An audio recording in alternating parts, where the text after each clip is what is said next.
and I am deeply honored to be here tonight to moderate a conversation with my pals, wonderful filmmakers, Rachel Grady and Heidi Ewing.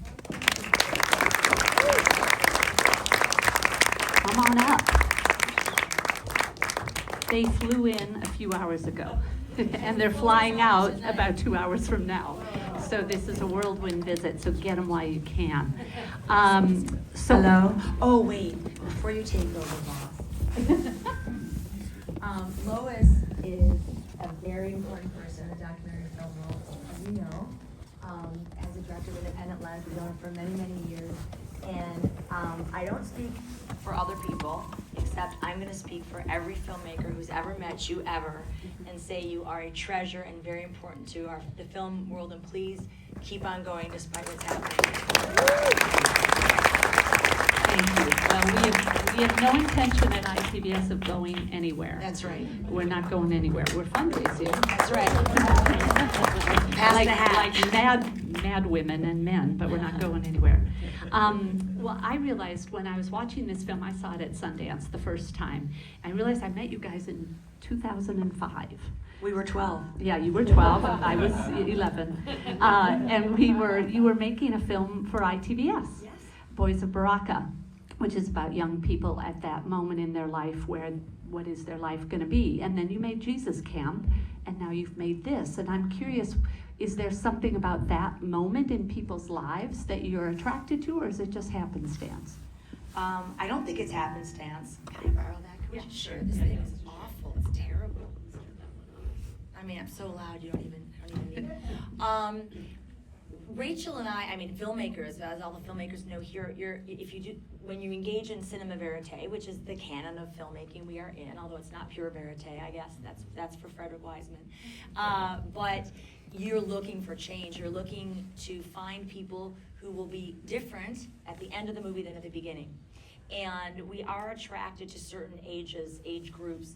We've always talked about a 9 or 10-year-old child is especially open to the world. Like, it's preteen, like they haven't found the insecurity yet. They haven't found, it's like there's something about that age we were interested in. We kind of looked at that a little bit in Jesus Camp. And you're looking for those pivotal moments that we've all had where, like, for whatever reason, in that moment when the teacher said that one thing to you, you believed that teacher that one time, that you were good enough, or that there's only those little openings in time, and it's parents, it's siblings, it's teachers, and we're always hunting for those moments between a young person and someone else where they've let knowledge in, or they've let learning in about themselves. And I guess we've been chasing that for a lot of our career. And in this case, it's been a minute since we filmed very young people, and this is Gen Z. And they invented the selfie, and they invented the idea of controlling one's image, and the idea of being an influencer, and the idea that we weren't prepared really to go in, and we were surprised by how much pushback we actually got and how much skepticism we got when we wanted to film them doing their things. And they really, it took a while for them to be persuaded that it was okay, that they weren't going to control their own image, and get used to the idea that we would follow them around. These are also subtle Northern European young people that don't want to be famous or influencers, and we had very little to offer them except the experience of being in the film. And eventually, as you see, they opened up to us, but I don't think we were prepared. We had not filmed this generation. And so it was quite different than when we made other films about I was going to say it must have been dramatically different than Boys from Baraka in 2005. Yeah. Now that the film is over, how do they feel about it? I think they all have their own relationship to the film. Hege, the young lady, she is different than most Norwegians. She seems like an American teen in a lot of ways. She loves the movie. She loved to travel with it. She's just like, she's up for a big adventure, and she's a good talker, and she's had a blast. On the other side of the spectrum is Roman, who is incredibly shy, and there's a reason that introverts are not the stars of films typically. And in fact, it's had theatricals all over Europe, and it's playing in his small town right now. in the Netherlands, and he has not gone to see it, but his mom goes every day. Every day. Every day. In fact, I said to Mom, I see it's closing and groaning in. She goes, no, it's not. It's been held over. And then I thought, it's been held over because you're bringing all your friends, girl. So, but he has seen the movie with an audience. They came to Oslo and Bjorn Tor, and he did the Q&A, decided to do the Q&A and get on stage. And so there are moments where it's penetrating. But you know, it's a long road, and Roman is not vastly different than he was in the movie that you just saw. Right. I mean, I remember being struck. I wrote it down. I am a big overthinker. My brain goes in circles. Yeah. And I just remembered that when I saw the movie. Those of us who have, you know, children, nieces, nephews, that idea of what these kids are dealing with now is so overwhelming at times to think about what, I mean, we're overwhelmed, and I try to imagine what they're feeling. The other thing I wanted to get into, not to make it about me, but my best friend and roommate married a guy who won the Iditarod. Oh, wow. And so I used to go visit her in Alaska, and I could never figure out, and I'm amateur, I mean, I've never made a film, well, I made shitty short films a long time ago, but I could never figure out a way to capture her husband dog sledding. Yeah. And talk about that. Well, it took us a year to figure it out, and it was, we just kept trying and failing and trying and failing and figuring it out, and we didn't think it through that you can't actually film dog sledding, because you can't have the camera person can't be on the sled because it's too heavy for the dogs, with all the equipment and stuff, so we could only do it on a GoPro? No, snowmobile. Oh, yeah. Yeah, we had to be on a snowmobile that like had a big kind of wooden trunk on it, and we were on the back of it, and but they only have you can only go on special tracks. In Norway, they care about their environment very much, and you can only take these snowmobiles in certain places. So it's giving a crazy echo, right? Hold it far away. I can also just talk loud. We could just talk loud. Can you hear me? Yes. So it was like a trial and error and error and error, and we like basically everything that worked is in the movie. Because we have a lot of stuff of like drones falling out of the sky, and you know, I mean, it was a mess. It was a crime scene.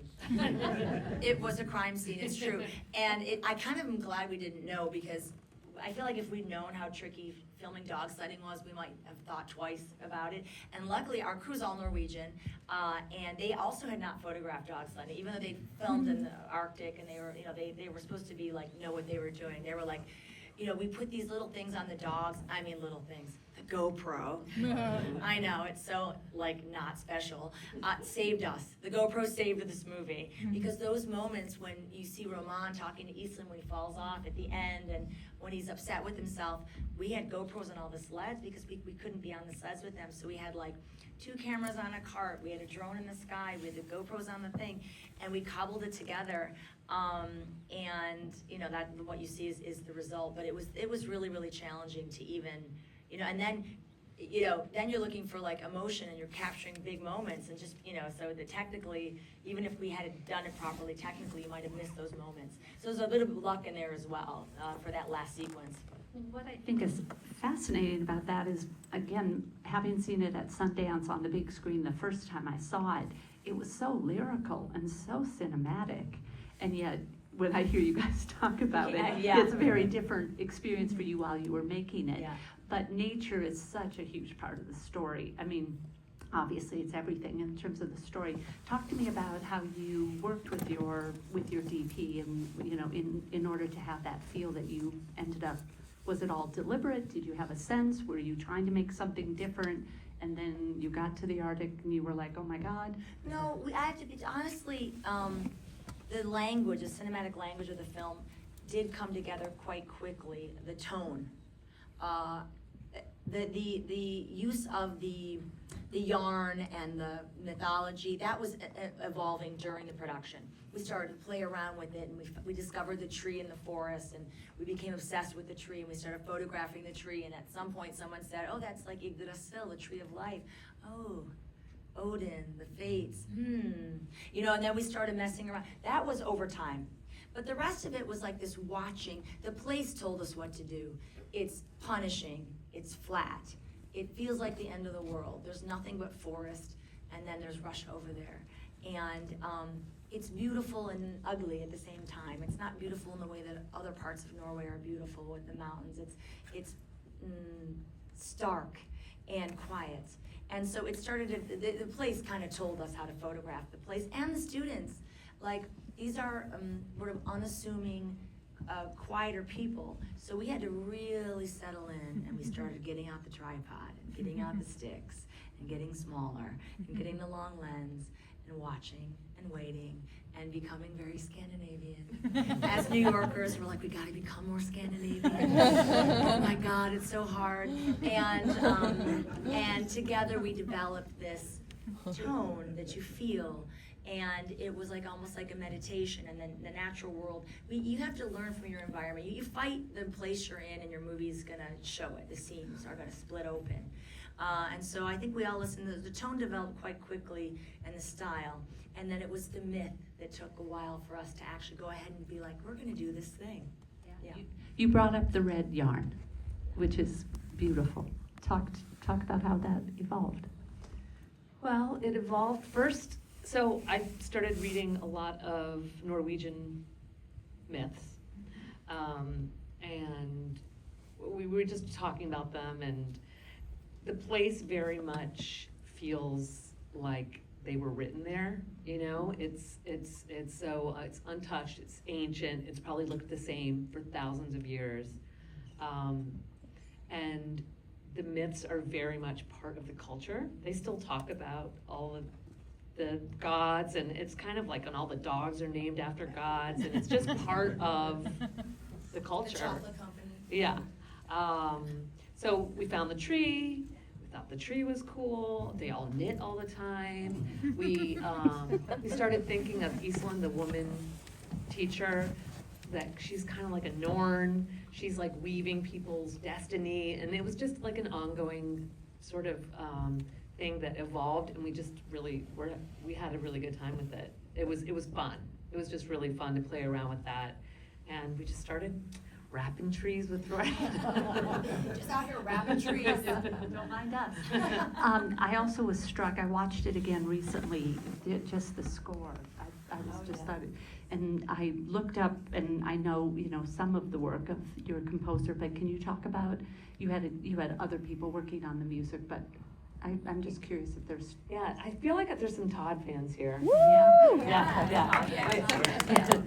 So we've worked with him a lot. He's wonderful, so talented, and has worked on a bunch of our movies. And we actually, we introduced him to the kid that did our Detropia score. And he's basically like a kid that makes beats in his basement. Literally, that's who he was. And so they were collaborating. They were sharing music with each other, and they were kind of doing mashups of these beats with the Todd score. So it was super collaborative and fun, because we just wanted to make sure that it didn't sound like too old. It's about teenagers. So we wanted to make sure that there was something kind of edgy and contemporary about it, so that's where all the beats came in. But so yeah, it was collaborations left and right on this one. And also with the music, the first thing Todd did when we offered him the job, we've worked with him on many films, and the great thing about him is usually you can't recognize the score, like from one to the next, he finds new concepts and ideas. And the first thing he did is like, I don't know, I found the these old Scandinavian harps and the flöjte and this what was that harp called? The name of the harp? The triple back. I mean, I don't know. And he was like spending all this money, and he was like on this weird this Scandinavian old-fashioned music site buying, and we hadn't even started, and I was getting worried. I mean, he's like, and then he was like, no, it's gonna be amazing. And then he starts playing the flute, and he goes, there's one problem. It only plays one note.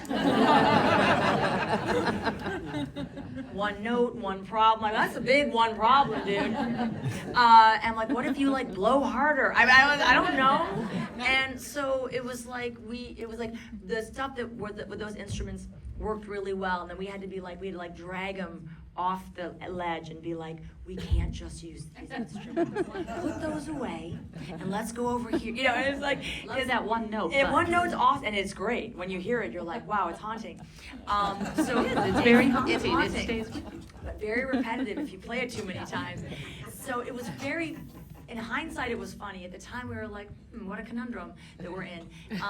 And so the score was definitely an evolution. Like Rachel said, we brought in Dial 81 from Detroit, and he would remix at times some of what Todd had done and put it in different keys, and it turned into what you see. So it was like a real adventure, the score. Yeah, that's fascinating Yeah. because listening to it, knowing Todd's work, that you that did. sound right? Yeah, that sounds very right. Yeah. That sounds very right. I want to tell the audience I'm going to open it up for questions in just a minute. So please, if you have questions, formulate them and hang on to them. I did want to say I've seen a lot of really bad trailers this year, but the trailer for this film I love. I thought it really was the film. I didn't go, oh, that's a different film than I saw the We trailer brought our for. own editor in to do it. Okay, I was curious about that because it captured all of that. It captured the cinematic, lyrical, but it also captured sort of the heart. And I mean, I just wanted to say that. Oh, That was a thank you. beautiful trailer. We'll pass it on. Yeah, good. What else was I going to ask you about? Well, again, I was just sort of curious when you were talking, maybe it was when I saw you again at Sundance and you were talking about how hard this film was to make physically. And then I was just curious, what's, where does it leave you as filmmakers? Like, do you want to challenge yourself like that again? That's an interesting question. I don't know how we would. I mean, yes. This was a very physical, a real physical movie, and I quickly got a trainer like a few months before, and I was like, am I gonna be able to keep up with this? You know what I mean? Like in the snow, and we were fit, but it was like, what is this gonna feel and look like? And most of the movie shot outdoors. Most of the movies shot in the freezing cold. And, in the dark, 2 months of complete darkness. We hadn't thought about that. Luckily for the headlamps, they bounce off the snow, and the snow is this amazing bounce board. And I love the scenes in the dark, almost the best of everything. But because that sparkle in the snow, all this magic happened because of the elements and the restrictions. But I kind of only want to make films that challenge me now. It doesn't have to be, like a physical mountain climbing challenge. But yeah, I mean, you just kind of want to build, you get all these skills. But actually, personally, the hardest thing about this film wasn't the physical in the end.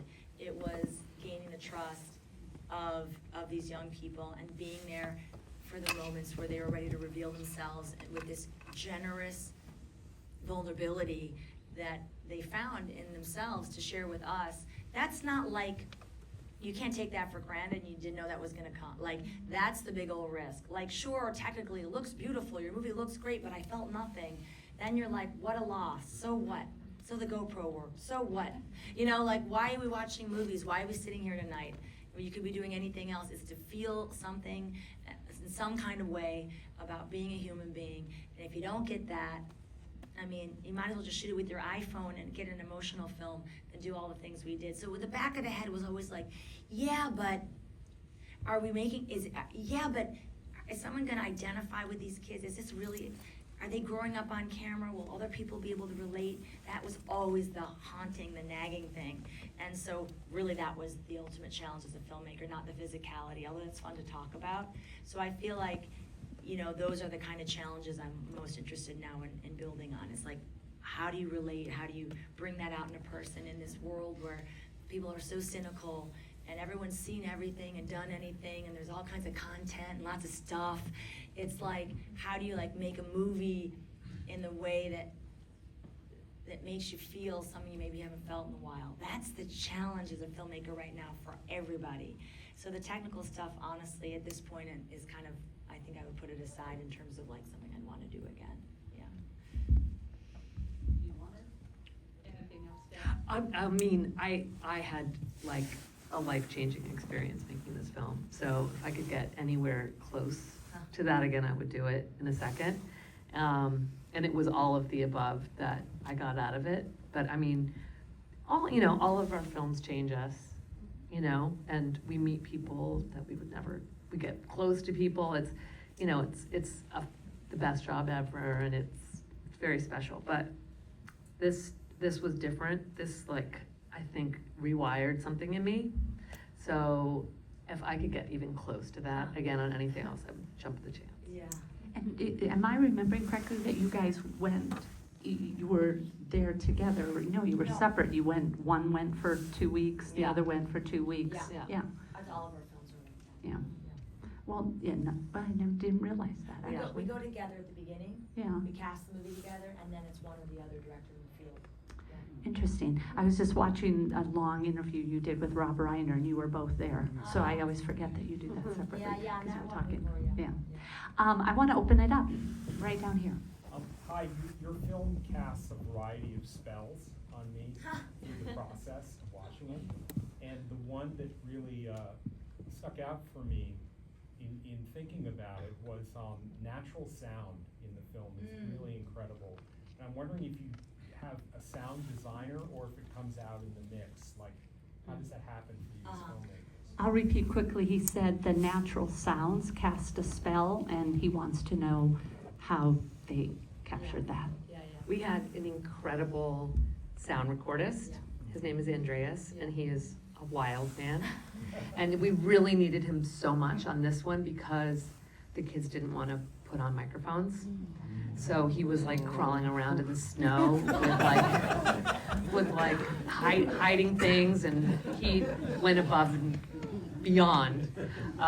In trees and stuff. And then he would just go out and really spend the time to get all kinds of natural sound. And that was one of the things I think that really, I said it really changed me. I think being in a place that is that quiet is it rewires your nervous system permanently. I'd never, I live in New York City, it's so loud. But I'm glad that it put the spell on you. Put the spell on me too. And we're really proud of him. It's also nominated for Best Sound Design at the Cinema Awards. And Andreas, our sound designer and our cinematographer, are both nominated in town in New York right now from Oslo. They landed today. But we also worked with Lou Goldstein, this amazing sound designer in New York. But the instruction was to pull from Andreas's stuff and try not to enhance. You know what I mean? So we would go into the forest because some days we didn't need him because we were rolling around with yarn in the forest. We didn't need really. So he would go and the assignment was he would get on the dog sled and have the teachers drive him around. He would get different aspects of the dogs and the panting, and he'd go into the dog yard and get really close to them, and they'd be and then other times he'd be the different ways the trees would creak. So he would go when the wind would blow at different seasons, and we have all this when the snow is crackling to the ground, he would go out there and he would note all the different things. So we really tried to only work with his material and not do too much enhancement with the design, not too much Foley. And it really is mostly recorded in the field. And we think, every filmmaker knows, documentary filmmaker knows, in documentary, sound is as important as picture, if not more. And it was definitely true in this case. Yeah. Yeah, the sound is tactile. It's so immediate. Yes. Oh, sorry. You talked about gaining the trust of the students, but what about the school and the teachers? Do they have any concern about disrupting their classes or their courses while you're there, their purpose of their, and were they receptive right off the bat, or did that take some convincing? Is there more than one school like that? Sorry. So the question is about the school itself. What did it take to earn the trust of the teachers and the people running the school? Did they get it right off the bat? And are there other schools like this? I'll answer one of them, which is, so we went, there are a lot of them. There are 400 folk high schools throughout Scandinavia. They're not all like this one. This one's very special, but there's 70 in Norway, and most of them are sort of outdoors based. There's one that's for shipbuilding. You make your own ship and then you go on the ocean, and it sounds like a dream.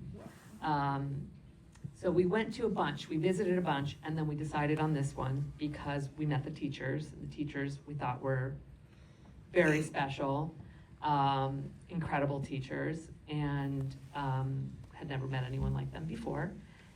And we asked permission from the headmaster if we could make the film there, like the day after we'd been there. And he said, "Are you gonna sue me?" "We know you're American. Americans always sue. Would you sue us?" And we were like, "No, we're not gonna sue you. If you're not gonna sue us, then you can do it." And I was like, okay. So it didn't take a ton of convincing of them. I think they just were really surprised that we would be interested in their school. Shipbuilding sounds easier to film than the dog sled. That's true. And how did you originally gravitate towards making this film? What Were made the you filmmakers, curious about what gravitated them toward the subject matter in the film? So like the first or second week of the COVID, I heard the end of a podcast. Like was it on the radio? I don't know. It was ending, so it must have been on the radio, I guess. I don't know. And it was an interview with Blair Braverman. I found out later, American dog sledder, and she was talking about. I remember she said. And when you're going down the trail and it's pitch dark and you haven't seen a human being for like 4 days, it's the dogs that decide if you live or you die. It's the dogs who decide if you go right, if you go left. It's not up to you, it's up to them. And they're like, "Thank you very much." I was like, whoa, what just happened to my life? And I was like, what is that? And I was like writing down the name of the show and like writing on my arm, and I was like, well, we're all gonna die. It's the COVID times. I can't call this person. He's a dog. It seems rude to like call about a film when we're all gonna die. So I didn't do anything, and for a while, and then a couple years passed, and it was one of those things we lived. And so it was time to keep making movies, and I said, I kind of brought it back up again when I bought her book, and reached out to her, thought she was the story, and all of the drama in her life had passed. And so sometimes you have to be like, oh, that would have been a movie had I been. But then in the second chapter, she talked about how her life changed when she was 17. She went to a folk high school in the north of Norway. The book is called Welcome to the Goddamn Ice Cube. I highly recommend it, the book.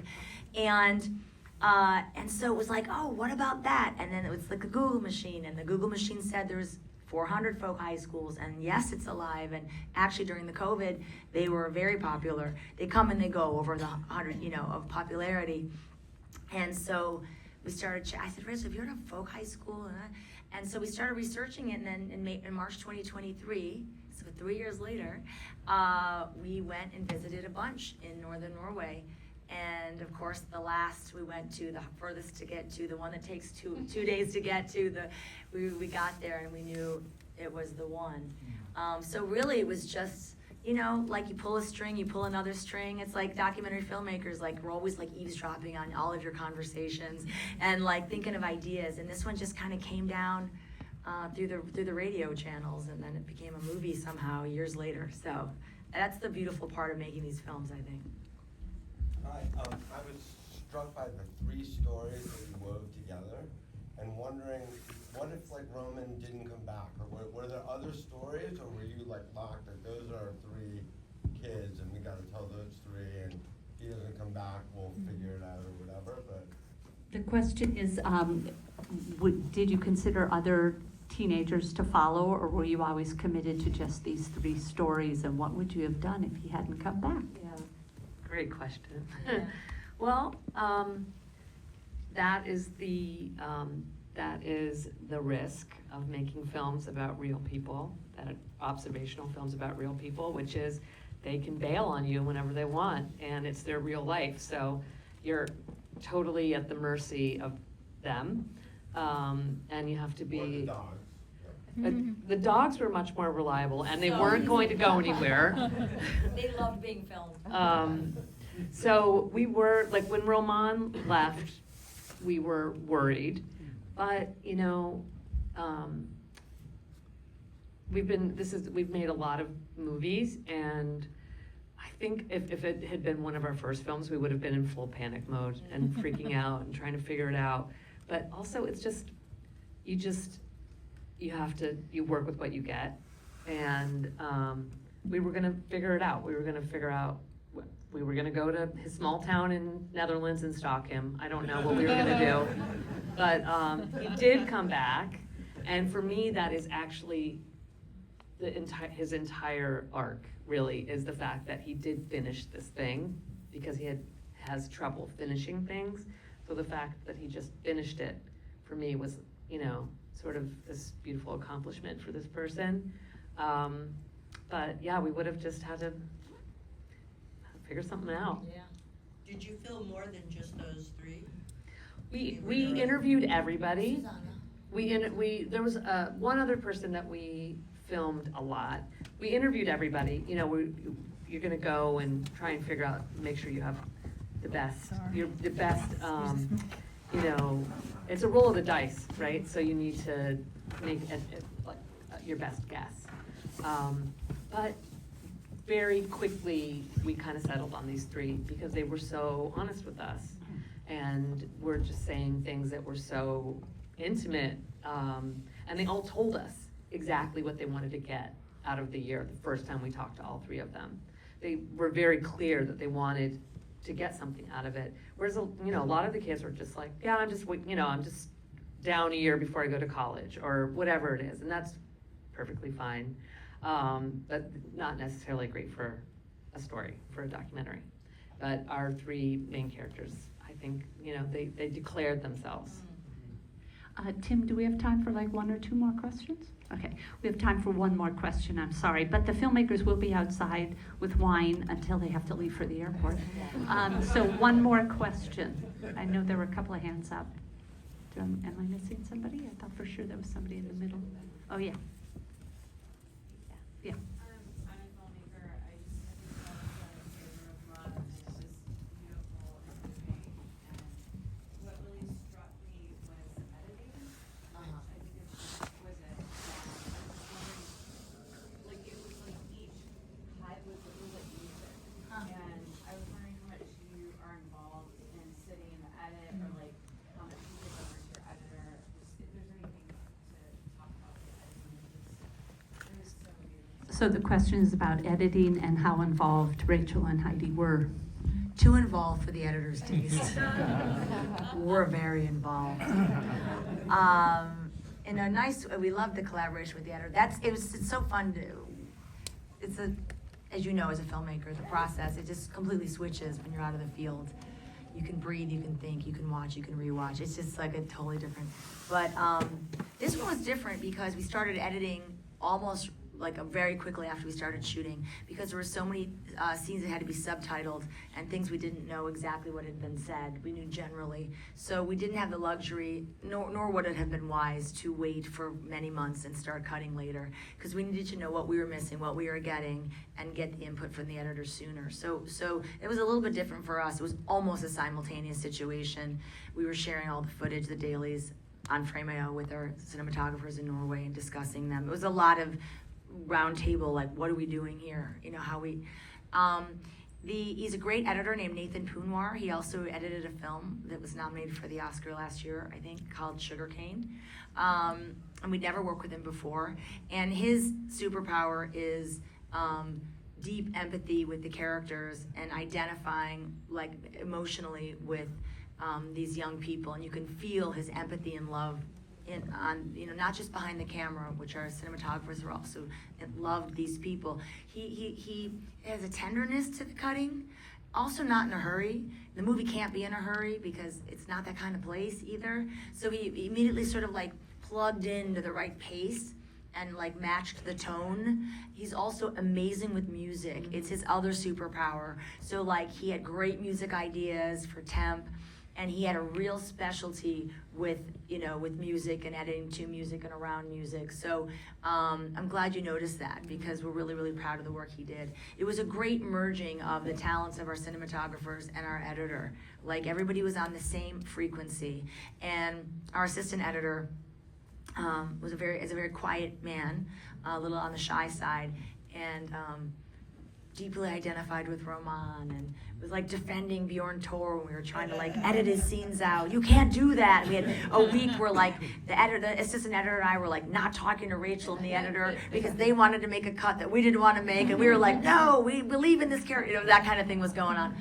Nerds and all of us, but it was that kind of like, we're going to defend this character. It was very personal. Everyone got very, and that's I think, I hope you feel that in the movie. We're like out there defending and loving our characters, invested, and like that every time.